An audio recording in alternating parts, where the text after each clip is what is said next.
नमस्कार दोस्तों, आप सभी का स्वागत है प्रोजेक्ट बाय ऑनलाइन चैनल में। तो आज हम वापस आ गए हैं लाइफ प्रोसेस हमारे चैप्टर को लेकर। ठीक है, तो हमारा आज का जो लेक्चर होगा वो होगा लेक्चर नंबर 6।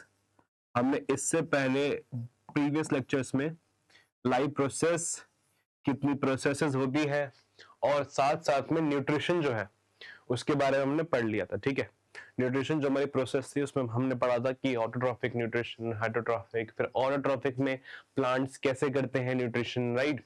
फिर हेटरोट्रॉफिक में एनिमल्स कैसे करते हैं, हमने अमीबा, पैरामीशियम, एनिमल्स के अंदर पूरी जो हमारी गट थी इसके बारे में हमने पढ़ लिया था। अब हमारे पास में लेक्चर नंबर 1 नहीं 6, लेक्चर नंबर 6, यस। अब हमारे पास इस लेक्चर के अंदर हमारे पास जो टॉपिक है वो है रेस्पिरेशन। ये हमारी दूसरी प्रोसेस है। ठीक है, अब देखो रेस्पिरेशन जो होता है इसका ना बेसिक समझना ना हमारे लिए बहुत इजी, मतलब बेसिक समझना बहुत मैंडेटरी है। और बेसिस पता है क्या है इसका?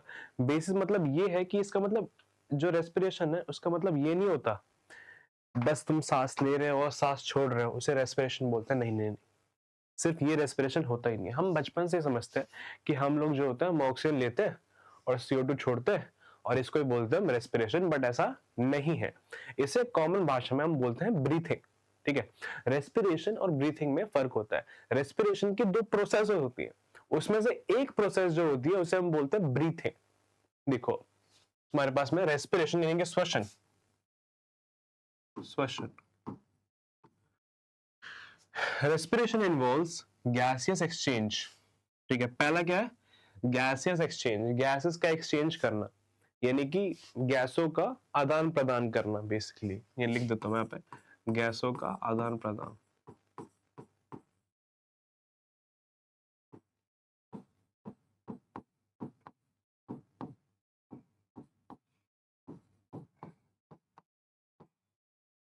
अब देखो गैसों का आदान प्रदान, अब इसमें होता क्या है? हम इनटेक करते हैं ऑक्सीजन को from the atmosphere and release of CO2, इसे हम बोलते हैं ब्रीथिंग यानी कि सांस लेना। देखो अगर हम बात करें कि ये हमारी बॉडी है, ठीक है, ये हमारी बॉडी है। ठीक है, अब हम क्या करते हैं कि हम ना नाक के थ्रू, ठीक है, O2 को अंदर लेते हैं और CO2 को बाहर छोड़ते हैं और इसी प्रोसेस को हम बोल देते हैं ब्रीथिंग। हमने ऑक्सीजन को अंदर लिया और CO2 को बाहर छोड़ा, इसे बोलते हैं ब्रीथिंग। अब इसमें भी एक कैच है कि क्या हम सिर्फ ऑक्सीजन को लेते हैं अंदर? अच्छा, ऐसा कैसे हो सकता है कि हम इस एयर में जिसके अंदर 78% नाइट्रोजन भी है, ऑक्सीजन भी है, कार्बन डाइऑक्साइड भी है, उसमें हम खुद बस ऑक्सीजन को छाट छाट के ले लेते हैं? क्या ऐसा पॉसिबल है? तो ऐसा पॉसिबल नहीं है। बट हम जो एयर लेते हैं उसमें ज्यादा मात्रा में क्या होती है? ऑक्सीजन होती है। ठीक है, कि हम उस लेवल पे रहते हैं, हम ऑक्सीजन एनरिच्ड एयर लेते हैं। यस, ये ध्यान देना। अब रेस्पिरेशन का पहला प्रोसेस तो ये हो गया, तुमने भाई सांस ली ऑक्सीजन वाली और CO2 को बाहर छोड़ दिया, ये हो गया पहला प्रोसेस। दूसरा प्रोसेस जो है वो है हमारा सेल्युलर रेस्पिरेशन, कोशिकीय श्वसन।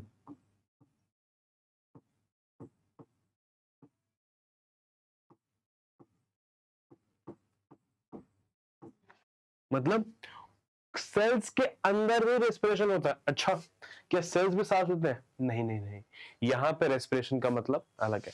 अभी जो तुमने सांस में ऑक्सीजन लिया और CO2 छोड़ा, उसका भी एप्लीकेशन हमारे इसके अंदर में ही है। तो सेलुलर रेस्पिरेशन क्या होता है? बेसिकली सेल्स के अंदर रेस्पिरेशन होता है। अब जो हमने फूड खाया था, हमें फूड से न्यूट्रिशन मिला था, ठीक है, अब वो जो न्यूट्रिशन है उसको तोड़ता है सेलुलर रेस्पिरेशन। मतलब कि सेलुलर रेस्पिरेशन के अंदर में बेसिकली होता है क्या प्रोसेस में कि वो जो न्यूट्रिशन हमें मिला है उसको तोड़ तोड़ के उसमें से वो एनर्जी निकालता है, वो एनर्जी हम यूज करते हैं। समझे?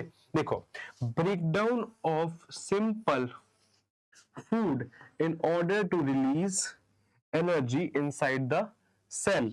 अब जो सेल है, मान लेते हैं सेल, ठीक है, अब इस सेल के अंदर में क्या हो गया? जो फूड है, ये हमारा फूड है, ठीक है, इसको तोड़ देंगे, इसका क्या करेंगे हम? ब्रेक डाउन कर देंगे और ब्रेक डाउन करेंगे तो हमें क्या मिलेगा, हमें मिलेगा एनर्जी। क्या मिलेगी हमें, एनर्जी, क्योंकि एनर्जी वो चीज है जो हमें लास्ट में चाहिए और किस चीज की हमें जरूरत है ही नहीं। तो हम बेसिकली क्या करते हैं सेलुलर रेस्पिरेशन में कि सेल्स के अंदर में न्यूट्रिशन जाता है जो सिंपल मॉलिक्यूल्स होते हैं, देन वहां पे सेल्स उनको तोड़ते हैं। कैसे तोड़ते हैं, जो उन्होंने एयर लिया उस एयर की हेल्प से उसे तोड़ते हैं और उसमें से निकालते हैं एनर्जी, इसे बोलते हैं हम सेलुलर रेस्पिरेशन। आगे अब तोड़ते कैसे, देखो अब तोड़ने के हमारे पास में ये पाथवेज दिए हुए हैं, ठीक है, हम ऐसे ऐसे इसको तोड़ सकते हैं। अब बेसिकली देखो मुझे ये बताओ कि जो जो हम खाना खाते हैं, ठीक है, हमने न्यूट्रिशन में पढ़ा है, हमने खाना खाया, उसमें स्टार्च भी है, प्रोटीन भी है, ये भी है, but at the very last हमें मिलता क्या है प्रोडक्ट, वो होता है ग्लूकोज, जो कि एनर्जी सोर्स प्रोडक्ट होता है हमारा। 6 कार्बन, ग्लूकोज का फॉर्मूला अगर आपको याद हो तो क्या था वो, C6H12O6। कितने कार्बन है इसमें, 6 कार्बन है। कितने कार्बन है, 6 कार्बन। अब ये जो ग्लूकोज है ये हमारा सिंपलर प्रोडक्ट है जो हमारी बॉडी को एट द वेरी लास्ट मिल गया है। अब हमारी बॉडी क्या करेगी, वो ग्लूकोज को और तोड़ेगी। अच्छा हाँ, ग्लूकोज को और तोड़ के उसमें से हमें एनर्जी जो होती है उसको बाहर निकालना होता है। अब देखो तोड़ने के दो प्रोसेस, सेल के अंदर आया तो पहले वो कहां पर आया, पहले वो आया साइटोप्लाज्म में। तो साइटोप्लाज्म में पहले वो टूटता है, कहां टूटता है, इन साइटोप्लाज्म। ये डायग्राम जो बगल में बना हुआ है इसमें भी यही सब लिखा होगा अगर आप पढ़ो तो। साइटोप्लाज्म में टूटकर ये बन जाता है पायरुविक एसिड,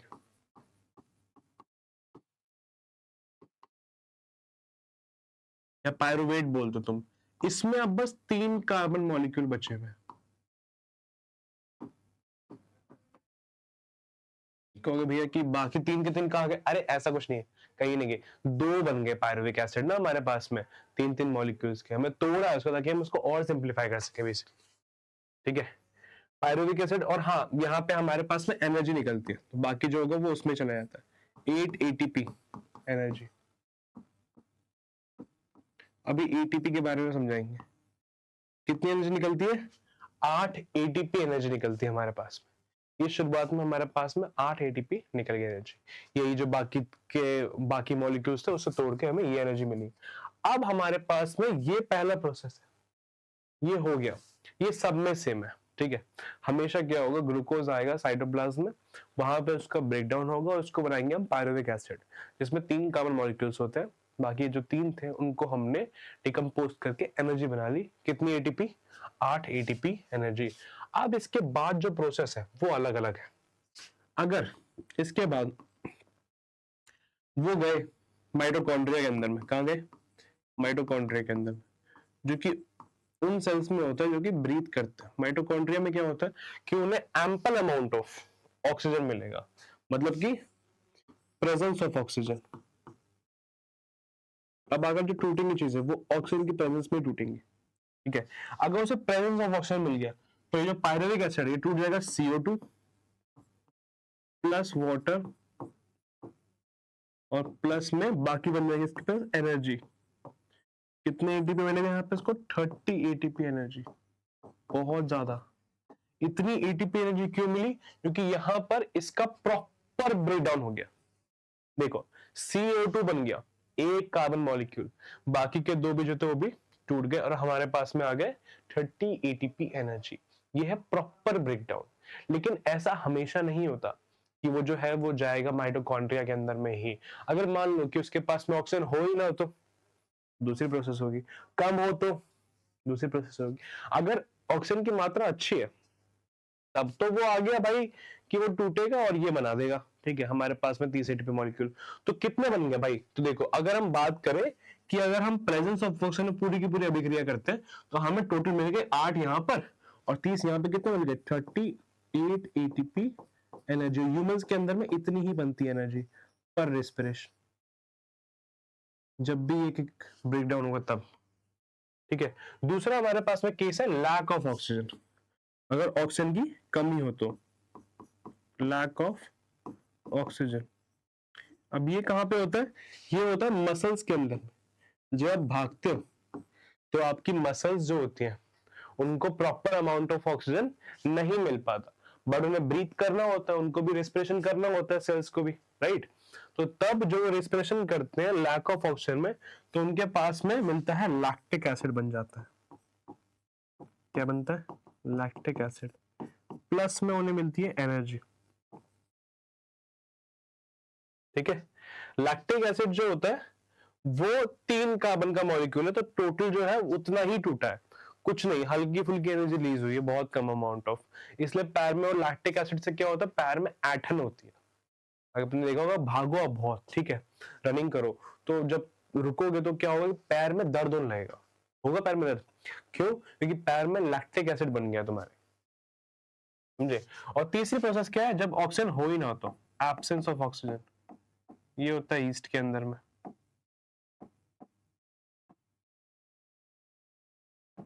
तो देखो ये हमारे पास में एब्सेंस ऑफ ऑक्सीजन, तो हमारे पास में क्या क्या मिल गया, इथेनॉल प्लस में CO2 प्लस में एनर्जी। एनर्जी इसमें भी बहुत कम निकली। इथेनॉल 2 कार्बन का मॉलिक्यूल है, फॉर्मूला पता होगा, पढ़ा है अगर आपने चैप्टर, तो C2H5OH उसका फॉर्मूला है। तो ये हमारे पास में रेस्पिरेशन का ब्रेकडाउन है। तो पहले क्या हुआ, पहले जो था रेस्पिरेशन कहां पर हुआ, पहले वो साइटोप्लाज्म में हुआ और वो टूट गया पायरुविक एसिड में, ठीक है, और हमें मिले 8 ATP मॉलिक्यूल्स। देन उसके 3 पाथवेज बन गए। अगर ऑक्सीजन की प्रेजेंस में है तो माइटोकॉन्ड्रिया में होगा, 30 ATP मिलेगा, CO2 बनेगा और वाटर बनेगा। अगर ऑक्सीजन की लैक में, मतलब कि बहुत कम मात्रा में ऑक्सीजन है, तब मसल्स के अंदर में होगा, लैक्टिक एसिड बनेगा और थोड़ी सी एनर्जी रिलीज होगी। अगर एब्सेंस है ऑक्सीजन का, तो ईस्ट में होगा, ईस्ट में क्या होगा, इथेनॉल बनेगा, CO2 बनेगा और थोड़ी सी एनर्जी रिलीज होगी। ये हमारे पास पूरा का पूरा टेबल है। खींचना है तो आप स्क्रीनशॉट खींच सकते हो, ठीक है। चलिए 1 2 3 आगे बढ़ते हैं। अब हमारे पास जो रेस्पिरेशन है उसके भी 2 टाइप्स है, एक है एरोबिक रेस्पिरेशन और एक है एनारोबिक रेस्पिरेशन। देखते हैं भाई क्या है रेस्पिरेशन, इज श्वसन। श्वसन के 2 भाग है हमारे पास में। एरोबिक यानी किसे बोलते हैं, वायवीय श्वसन, ठीक है, और एनारोबिक को बोलते हैं हम अवायवीय श्वसन।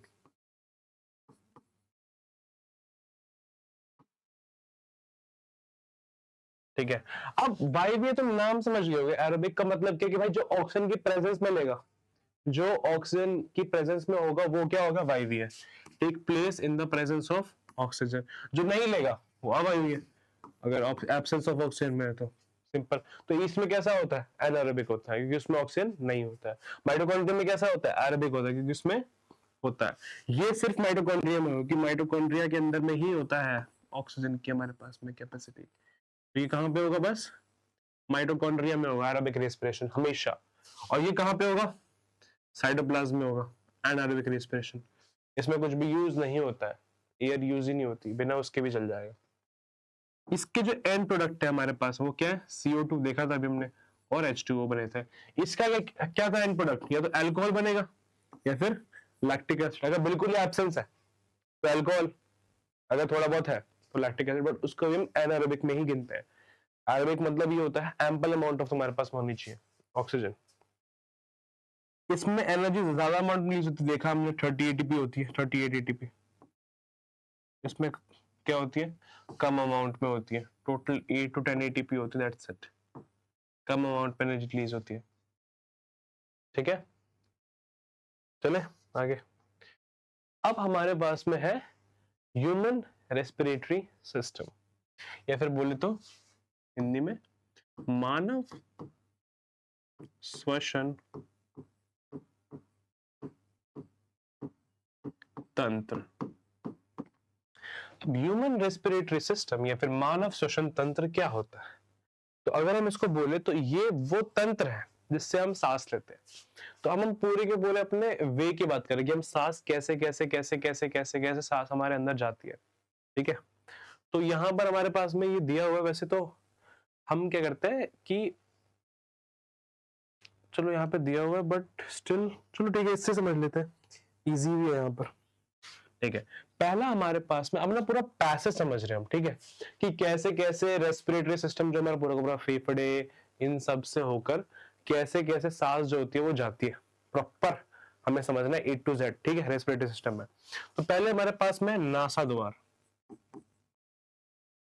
नासा का द्वार नहीं है कोई, ये वो नासा नहीं है, नहीं नहीं, नासा इसको बोलते हैं, नाक को ही नासा द्वार बोला गया है। इसे बोलते हैं नॉस्ट्रिल्स, तुम्हारे इधर है ना ये, नहीं बोलते हैं नॉस्ट्रिल्स, ठीक है। अब नॉस्ट्रिल्स के अंदर जब एयर जाती है तो ये जो एरिया है तुम्हारा इधर का, इसे बोलेंगे हम नेजल पैसेज, यानी कि नासा गुहा।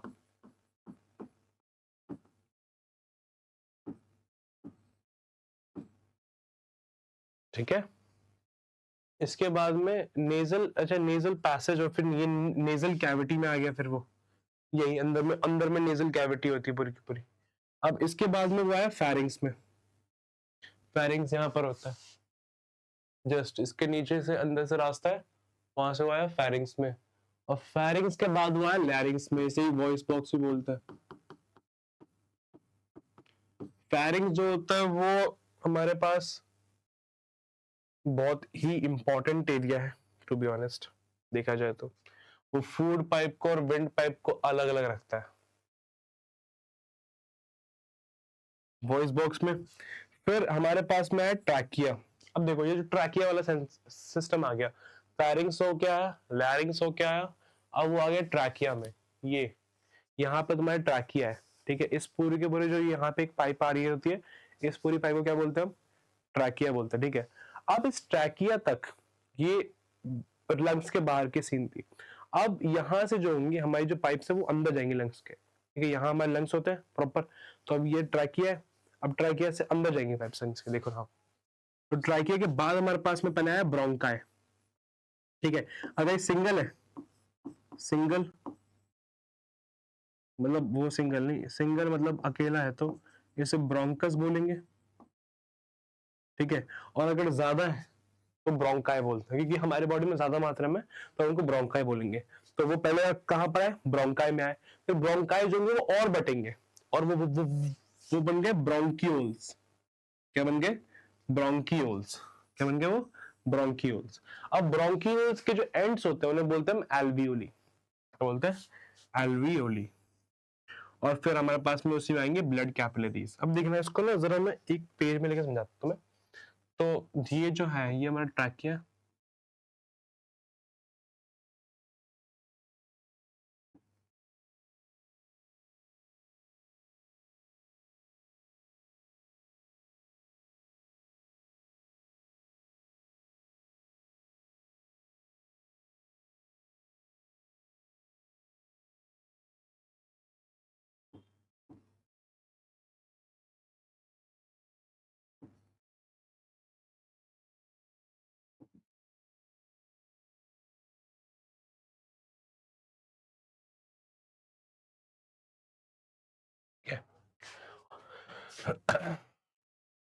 इसको इतने से समझते हैं हम। और ये जो है यहाँ पर हमारे पास में, यहाँ पर ये लेफ्ट लंग जो होता है हमारा, ये थोड़ा सा छोटा होता है ऐसा, समझाएंगे इसका रीजन क्या है। यहाँ पर एक एरिया होता है, यहाँ पर तुम्हारा दिल आता है, इधर क्या आता है तुम्हारा, दिल, हार्ट, इसलिए इस तरफ थोड़ा सा लेफ्ट की तरफ वो टिल्टेड होता है, इसलिए लेफ्ट लंग थोड़ा सा छोटा होता है राइट लंग के मुकाबले, ठीक है। तो बड़ा तो नहीं दिखाई दे रहा है, थोड़ा छोटा होता है, ठीक है। आगे देखो ये हमारा ट्रैकिया है, ये हमारे ब्रोंकाई हो गए, क्या हो गए, ब्रोंकाई। अब ये आएगा, ये क्या होंगे, ये और बटेंगे ऐसे, एक दो तीन, देखा। तो इन्हें ये जो बढ़ गए, इन्हें बोलेंगे हम ब्रोंकियोल्स। क्या बोलेंगे, ब्रोंकियोल्स। अब ये ब्रोंकियोल्स जो होते हैं ये आगे जाके जो होते हैं ये और बढ़ते हैं वैसे तो, बट तुम्हारे बुक में तो दिया नहीं हो वैसे वो, फिर वो इनिशियल ब्रोंकियोल, टर्मिनल ब्रोंकियोल, बहुत कुछ होता है, बट लास्ट में हमने यहाँ पता है अल्वियोलिस बनता है ऐसे, इसे बोलते हैं एल्वियोलिस, ऐसे होता है बल्ब लाइक जैसे, ठीक है, पेड़ जैसे मान लो। अब इनके इनसे ही होके जा रही होती है ऊपर से ब्लड कैपिलरीज, क्या जा रही होती है, ब्लड कैपिलरीज। अब देखो यहीं पे तुम ना प्रोसेस को समझना, यहां से पूरी एयर आई, एयर लास्ट में कहां पे आई, एल्वियोली पर आई, यहां पर एयर प्रेजेंट है, यहां से ऊपर ब्लड कैपिलरीज जा रही है। अब इस ब्लड के अंदर में क्या है, इस ब्लड के अंदर में O2 की जो कंसंट्रेशन है, वैसे तो प्रेशर होता है बट कोई नहीं, हम ना कंसंट्रेशन की बात करें, प्रेशर की बात करो। प्रेशर जो होता है O2 क्या होता है, कम होता है, और यहाँ पे प्रेशर क्या है O2 का, ज्यादा है। तो हमने हमेशा पढ़ा है कि ओस्मोसिस, पढ़ा आप लोगों ने ओस्मोसिस, पढ़ा होगा, डिफ्यूजन पढ़ा होगा, राइट। तो उसमें हमेशा होता क्या है कि कोई भी चीज जो होती है वो अपने हायर कंसंट्रेशन से लोअर कंसंट्रेशन में जाती है। यहाँ पर क्या है, P2 का प्रेशर ज्यादा है, यहाँ पे क्या है PO2 का प्रेशर, मतलब कि O2 का प्रेशर क्या है, कम है, यहाँ O2 का प्रेशर क्या है, ज्यादा। तो हमेशा क्या होगा कि यहां से वो क्या होगी, O2 इसमें जाएगी, तो O2 जो होती है वो एल्वियोली चली आती है ब्लड कैपिलरीज में। कैसे चली जाती है वो, एल्वियोली से O2 जो है वो कहां चली जाती है, ब्लड कैपिलरीज में, और ऐसे ही वो ब्लड के अंदर में फ्लो होके जाती है हीमोग्लोबिन से बाइंड होके, ऑफ कोर्स। और उल्टा होता है CO2 के साथ। CO2 की जो यहां पर है PCO2, यानी कि CO2 का प्रेशर जो है वो ब्लड कैपिलरीज में क्या है, ज्यादा है, और एल्वियोली में क्या है, कम है। अब ब्लड में ज्यादा प्रेशर है, एल्वियोली में क्या है, कम है, तो यहां से क्या होता है, उल्टा, ये ब्लड कैपिलरीज इसके अंदर में आती है, तो CO2 जो होती है वो क्या होती है, वो कैपिलरीज से आती है एल्वियोली में, और फिर एल्वियोली से ही ये वापस रास्ता पकड़ गया, सो उल्टा, पहले ब्रोंकियोल्स, फिर ब्रोंकाई, फिर ट्रैकिया, फिर larynx, pharynx, nasal passage, nasal cavity, nasal nostrils, सब होके बाहर एयर। ऐसे हमने एयर अंदर ली, अंदर गई, अंदर में वो चेंज हुआ, अंदर में एल्वियोल में क्या था कि प्रेशर जो था, मैं लिख देता हूं यहां पर, एल्वियोली, एल्वियोली, अच्छा यहां से बताता हूं मैं, इस देखते हैं, इसमें बड़ा सा करते हैं, एल्वियोली हो गया, ठीक है, और ये हमारी हो गई ब्लड कैपिलरीज। होप सो आप लोगों को दिख रहा होगा, ठीक है। अब होता क्या है कि एल्वियोली के अंदर में जो हमारा PO2 है वो क्या है, ज्यादा, और PCO2 क्या है, कम, यानी कि प्रेशर ऑफ O2 क्या है, ज्यादा, और प्रेशर ऑफ CO2 क्या है, कम। वहीं पे ब्लड कैपिलरीज में क्या है, प्रेशर ऑफ O2 क्या है, कम, और प्रेशर ऑफ CO2 क्या है, ज्यादा। क्योंकि यहाँ पे प्रेशर ज्यादा, यहाँ प्रेशर कम है, तो यहाँ से क्या होगा, जो O2 होता है वो चले आता है एल्वियोली से ब्लड कैपिलरीज में, और यहाँ पे CO2 का प्रेशर ज्यादा, यहाँ पे CO2 का प्रेशर कम है, इसलिए वो ब्लड कैपिलरीज से वापस आ जाता है एल्वियोली में, और फिर ये एल्वियोली से वापस चले जाता है बाहर। ऐसे ये प्रोसेस हमेशा क्या होती है, चलती रहती है, बस यही प्रोसेस हमारे पास। आगे मैकेनिज्म क्या है ब्रीथिंग का, देखो भाई, सांस तुम कैसे लेते हो, दो प्रोसेस है, इसको बोलते हैं अंतःश्वसन और उच्छ्वसन। अंतःश्वसन यानी कि इनहेलेशन, और एक्सहेलेशन उच्छ्वसन। देखो बहुत सिंपल तरीके से समझाऊंगा, इस पूरी की पूरी कैविटी को, जो ये हमारी होती है कैविटी, जहां पे ये लंग्स रहते हैं, लंग्स कहाँ रहते हैं पता है आप लोगों को, तो हमारे पास में आगे है शायद लंग्स वाला टॉपिक ना, नहीं है, चलो बता देते हैं यहीं पर। ये जो हमारे लंग्स हैं, बीच की एक बोन होती है स्टर्नम, क्या होती है, स्टर्नम। अगर तुम ये फील कर पाओ, यहाँ पे तुम्हारी एक बोन है, इस बोन को बोला गया स्टर्नम, क्या बोलते हैं इसे, स्टर्नम।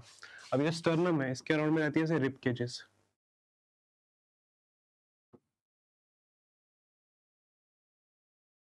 देखा,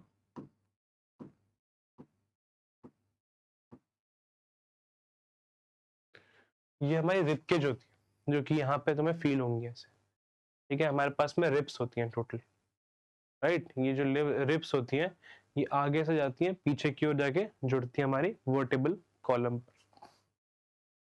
अब ये जो रिब्स होती हैं इनका काम क्या होता है, ये प्रोटेक्ट करती हैं, कैसे प्रोटेक्ट करते हैं भाई, प्रोटेक्ट लंग्स फ्रॉम डैमेज। अगर कुछ भी होता है तो सुनो, अगर रिब्स टूटती है, लंग्स को डैमेज ना हो, क्योंकि अगर लंग्स डैमेज हो गए तो हम तुम्हारी निपट जाएंगे, तो रिब्स जो होती हैं वो प्रोटेक्ट करती है हमारे लंग्स को। और इस रिब्स को, रिब्स स्टर्नम, लंग्स, इस पूरे के पूरे एरिया को साथ में बोलते हैं थोरैसिक कैविटी। क्या बोलते हैं? Thoracic cavity. पूरी पूरी एरिया जिसमें क्या क्या आता है, रिब्स आती हैं, स्टर्नम आता है, क्योंकि रिब केज पूरी की पूरी रिब केज हो गई, प्लस में लंग्स आते हैं, इसमें हार्ट वगैरह सब कुछ आता है ना, इन सबको मिला के हम क्या बोलते हैं? थोरैसिक कैविटी बोल देते हैं। क्या बोलते हैं? Thoracic cavity. अब इसी की बात बोली गई यहाँ पर, देखो इनहेलेशन यानी कि जब हम सांस लेते हैं, थोरैसिक कैविटी क्या होती है?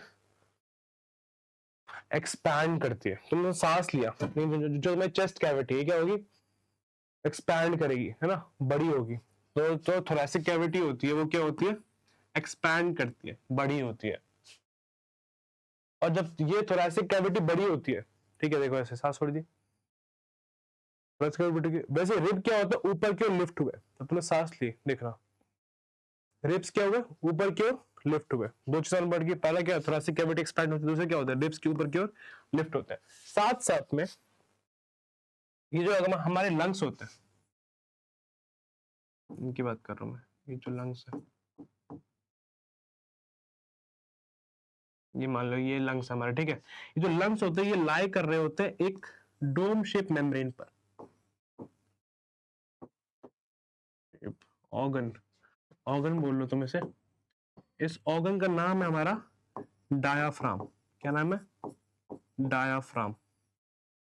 अब ये जो ऑर्गन है ये डोम शेप रहता है, मतलब ऐसे ऐसे फूला हुआ रहेगा तुम्हारे लंग्स के नीचे, ठीक है, लेकिन जैसे ही हम सांस लेंगे ये जो डोम शेप है ये नीचे की ओर दब जाएगी। क्यों? ताकि हमें लंग्स को और एरिया मिल सके। ये जुड़ी रहती है लंग्स से, तो तुम्हें ये चीज बता रहा हूँ कि ये जो होती है ये लंग से जुड़ी हुई रहती है काफी हद तक, ठीक है। तो जैसे ही हमें सांस लेना होगा तो ये इसको नीचे खींचेंगी, और जब ये इसे नीचे खींचेंगी तो लंग्स भी क्या होंगे? नीचे खींचेंगे, तो उनका एरिया भी बढ़ जाएगा। और रिब्स से भी लंग जुड़ी रहती है, जब हम रिब्स ऊपर जाती है तो वो लंग्स को भी ऊपर खींचती है, तो उनका एरिया भी क्या होता है? आगे से भी बढ़ जाता है। देखना भी, रिब्स बड़ी, डायफ्राम क्या हो गया? फ्लैट हो गया। डायफ्राम जो ऐसे था कर्व शेप में, सांस ले वो कैसा हो गया? वो फ्लैट हो गया। फ्लैट हो गया नीचे, और क्या लास्ट में? Volume of the lungs increases and the air enter the lungs. अब समझो हमारे पास में प्रोसेस, देखना तुमको समझ में आएगा बढ़िया से।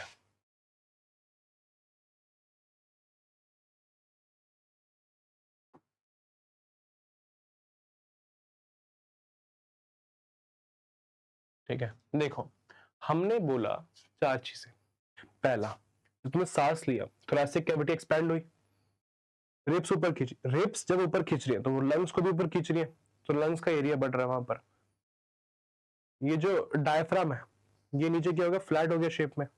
डायफ्राम फ्लैट हो गया तो उसने भी लंग्स को नीचे खींचा, तो लंग्स क्या हो गया? वॉल्यूम बढ़ गया। लंग्स का क्या हो गया? वॉल्यूम बढ़ गया। और बस ये चीज बता रहा हूं, ये बहुत ज्यादा इंपॉर्टेंट चीज है कि जो प्रेशर होता है वो वॉल्यूम के ऑपोजिट होता है। क्या होता है? प्रेशर जो होता है वो वॉल्यूम के ऑपोजिट। अगर वॉल्यूम बढ़ता है तो प्रेशर क्या होता है? घटता है। ऑफ कोर्स ये बात है, अगर मैं एक छोटे से कंटेनर में गैस को भर दूं वो बहुत टाइट होगा कंटेनर, राइट, क्योंकि प्रेशर बहुत हाई है। मैं उसको बड़ा कर दूं कंटेनर को तो क्या होगा? वो थोड़ा सा ढीला हो जाएगा, बिकॉज प्रेशर क्या हो गया? लो हो गया। तुम वॉल्यूम बढ़ाओगे तो प्रेशर क्या होगा? कम। अब हमारे जो लंग्स है क्या इनका वॉल्यूम बढ़ गया? बढ़ गया वॉल्यूम, क्योंकि रिब्स ने इन्हें ऊपर खींच लिया, डायफ्राम ने इसे नीचे खींच लिया, वॉल्यूम क्या हो गया? इसका बढ़ गया। वॉल्यूम बढ़ गया तो प्रेशर क्या हो गया? कम हो गया। अब प्रेशर क्या होता है कि जो प्रेशर ऑफ लंग्स होता है वो हो जाता है कम प्रेशर ऑफ एयर से।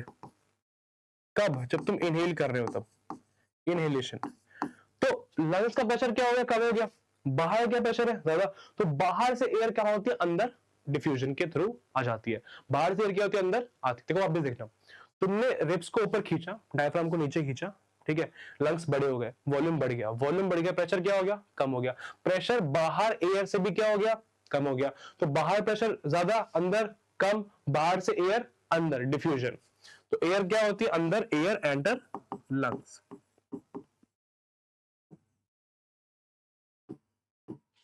ठीक है, एयर तुमने ली, अब एयर एंटर कैसे हुई? Nostrils, nasal passage, nasal cavity, फिर फेरिंग्स, लैरिंग्स, फिर ट्रैकिया, ट्रैकिया फिर ब्रोंकाई, फिर ब्रोंक्यूल्स, फिर एल्वियोल, और फिर कैपिलरीज। कैपिलरीज और एल्वियोलर के बीच में O2 जो थी वो गई ब्लड में, CO2 वापस आई एल्वियोली में, वापस आ रही है। देखो अब एल्वियोली से फिर वापस से ब्रोंकियोली, ब्रोंकियोली से ब्रोंका है, ब्रोंका से ट्रैकिया, ट्रैकिया से लैरिंग्स, फिर पैरिंग्स, फिर ऊपर आई वो नेजल कैविटी, फिर नेजल पैसेज, फिर नॉस्ट्रल से बाहर। अब जब बाहर जा रही है लंग्स तब क्या हो रहा है देखना, जब सॉरी बाहर जा रही है एयर, लंग्स तो बाहर कैसे जाएगी, बाहर जा रही एयर, तब क्या होता है, तब ये होता है कि देखो वापस से डायफ्राम जो है देखना यहाँ पे तुम्हें दिया हुआ है वापस से, थोरैसिक कैविटी क्या होगी, कॉन्ट्रैक्ट, कम हो थोरैसिक कैविटी। रिब्स जो ऊपर उठे थे वो कहां पे है, नीचे, रिब्स नीचे है तो लंग्स भी क्या हुए, नीचे है, लंग्स भी क्या हुए, नीचे है, रिब्स नीचे है तो लंग्स भी क्या हुए, नीचे है। जो हमारा फ्लैट हो गया डायफ्राम वो भी ऊपर आ गया तो डोम शेप हो गया। तो उसकी वजह से क्या हुआ, इन सब की वजह से क्या हुआ कि वॉल्यूम जो था लंग्स का वो क्या हो गया, घट गया। कैसे, रिब्स नीचे आ गए, डायफ्राम ऊपर आ गया, तो वॉल्यूम तो घट जाएगा ना, वो उससे भी नीचे है लंग्स को। अगर वॉल्यूम घट गया, देखना अभी बता, अगर सॉरी इसके आगे ना, हाँ, अगर वॉल्यूम घट रहा है तो प्रेशर क्या हो गया, बढ़ गया, प्रेशर बढ़ गया अंदर, तो ड्यूरिंग एक्सेलेशन क्या होता है, एक्सेलेशन के टाइम पर एक्सेल कर रहे हो तब क्या होता है कि जो प्रेशर ऑफ लंग्स होता है वो ज्यादा हो जाता है प्रेशर ऑफ एयर से। तो अब भाई अंदर प्रेशर ज्यादा, बाहर प्रेशर कम, एयर का रहेगी अंदर से बाहर, एक्सेलेशन खत्म, मालूम पड़ गया दोनों प्रोसेस, एयर जो होगी वो बाहर चली जाएगी।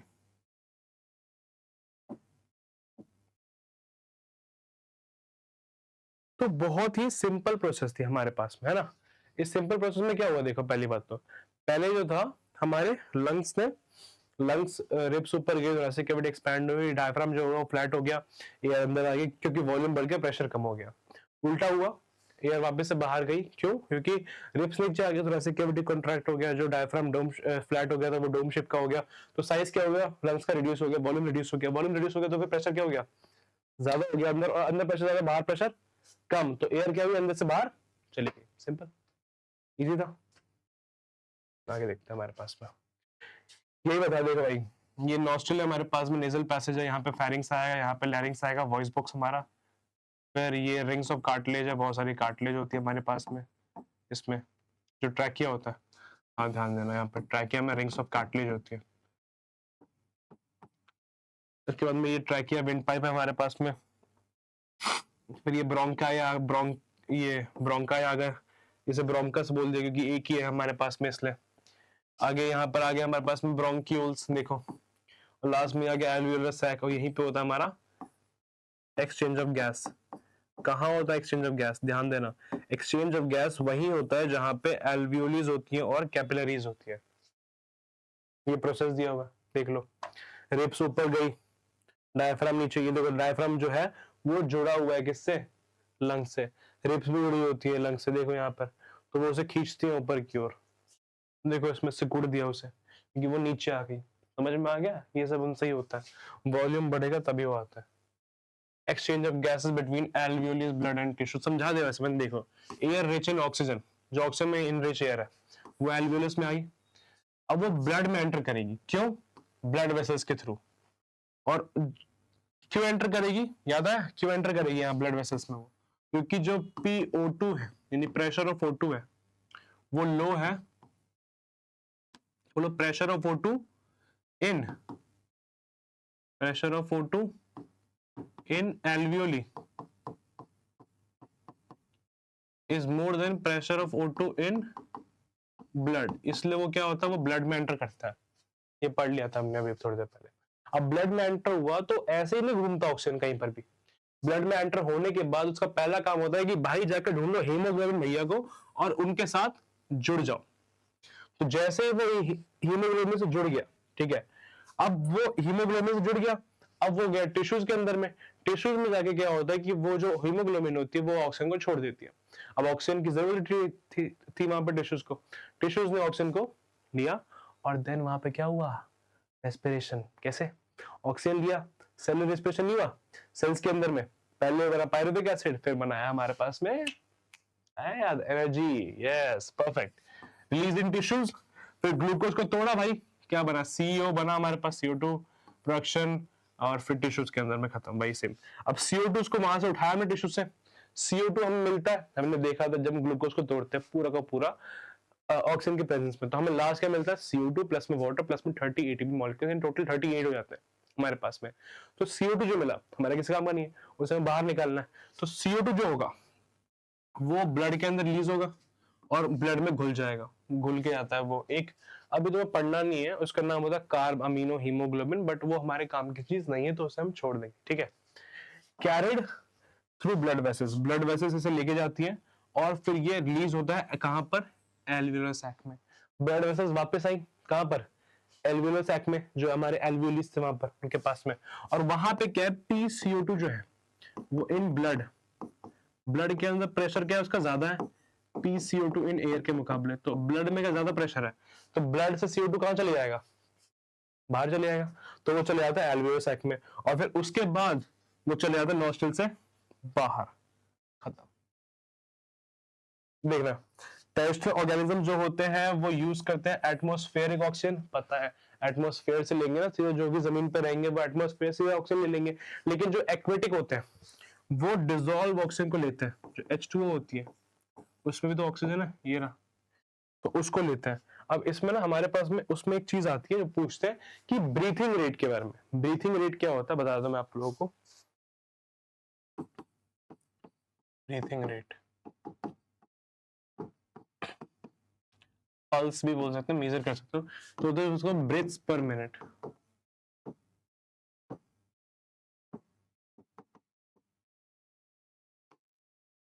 ठीक है, क्या होता है, breaths per minute is breathing rate, total breath, pulse बोल दो तुम पूरी पूरी पर मिनट, ठीक है। जनरली जो होती है वो हमारी 18 to 20 होती है, ठीक है। अब ब्रीथिंग रेट जो होती है वो एक्वेटिक एनिमल्स में ज्यादा होती है ह्यूमंस या फिर टेस्ट एनिमल के मुकाबले। सवाल आता है कि क्यों है ऐसा, रीजन क्या है इसके पीछे में, तो रीजन बहुत ही सिंपल है, तुम खुद सोचो कि एक्वेटिक एनिमल्स के अंदर में क्या है कि ऑक्सीजन जो है वो पानी में डिसॉल्व है, तो उसे लेने के लिए पहले वो लेंगे, व्हेन उसको यूज करेंगे तो उसमें उनको टाइम लगेगा, तो वो ज्यादा ऑक्सीजन लेते हैं, ज्यादा डिसॉल्व, क्योंकि डिसॉल्व में क्या होता है कि ऑक्सीजन की क्वांटिटी क्या है, कम है, तो उनको जल्दी जल्दी ब्रीथिंग करनी होती है ताकि वो एम्पल अमाउंट ऑफ ऑक्सीजन जो होता है उसको ले सके, ठीक है। तो हम बोलेंगे कि एक्वेटिक एनिमल्स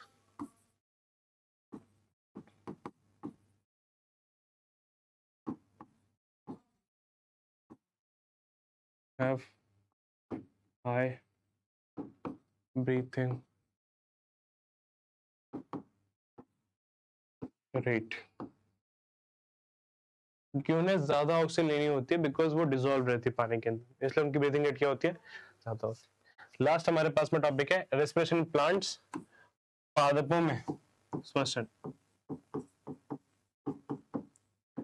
इसमें ज्यादा टॉपिक नहीं दिया बुक के अंदर, हम इतना ही पढ़ेंगे कि प्लांट्स के अंदर बहुत सिंपल होता है रेस्पिरेशन एनिमल्स के मुकाबले में, ठीक है। गैस का बस एक्सचेंज करना होता है, वो कहां से होती है भाई, स्टोमाटा होती है लीव्स के अंदर में, उससे हो जाती है।